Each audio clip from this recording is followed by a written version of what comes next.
À Trélon, la spécialité c'est le verre, alors pour en parler, le mieux c'est de se rendre dans un atelier du verre. Cette ancienne usine conservée dans son jus abrite des passionnés qui perpétuent la tradition.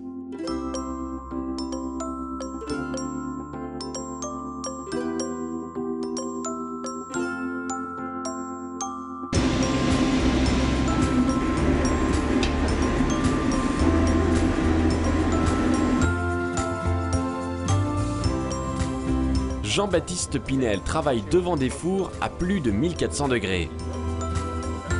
Jean-Baptiste, on est dans un lieu unique ici, c'est une ancienne verrerie. C'est une ancienne verrerie, oui, où on peut voir à l'intérieur deux fours bien distincts, comme le four Boissus, un des plus anciens, et le four Stein, qui est là-bas, c'était l'époque de la verrerie blanche, le flaconnage. Donc ça a connu une grande époque, quoi, cette verrerie ici. C'est sûr qu'il y avait quand même pas mal de monde qui y travaillait. On compte une fourchette entre, on va dire, entre 100 et 200 personnes quand c'était en plein boom. C'était l'époque de la verrerie noire, on fabriquait des bouteilles de champagne. Puis après la Première Guerre mondiale, on est passé sur du flaconnage et on fabriquait des petits flacons de parfum, plus pharmaceutique au départ. Et après, on s'est un peu dirigé vers le cosmétique.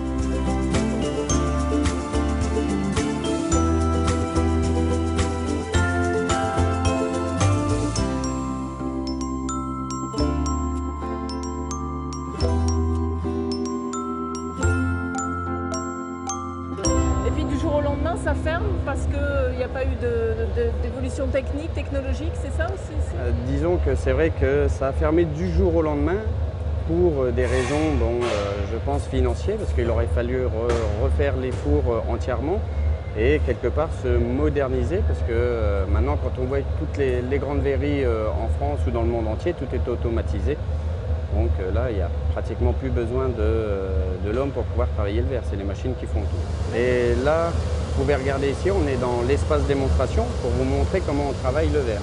En fait, c'est de la démonstration et c'est beaucoup un partage avec la clientèle qui vient pour partager notre métier, quoi, et notre bien, quoi, leur faire montrer ce que c'est qu'un écomusée, ce que c'est qu'une ancienne verrerie. Alors justement, c'est quoi ce travail du verre? Parce que vous pensez que c'est un travail pénible, mais enfin, vous avez une autre opinion là-dessus. Disons que quand on aime, on ne compte pas.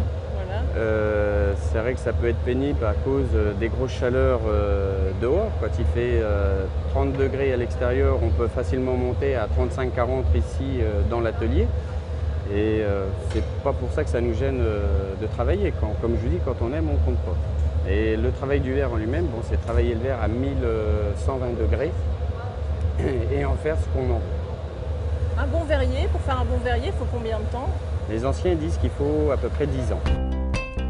10 ans d'expérience pour devenir un bon verrier, autant dire que Julie Lefebvre, stagiaire d'un jour, a encore un peu de travail. Julie, alors comment ça se passe ce stage? Ça se passe bien, c'est technique, donc si on voit un peu plus les techniques, donc c'est vrai que il faut tout assimiler d'un coup. Et c'est un travail de précision alors quand on voit ça? Oui, c'est un mouvement près, ça peut partir en vrille. Et oui, les gestes du verrier doivent être précis. Tant que le verre est chaud, c'est lui qui décide et rythme le travail des artisans. Mais lorsqu'on le maîtrise, il en sort de véritables chefs-d'œuvre et certains sont exposés à Trélon, justement.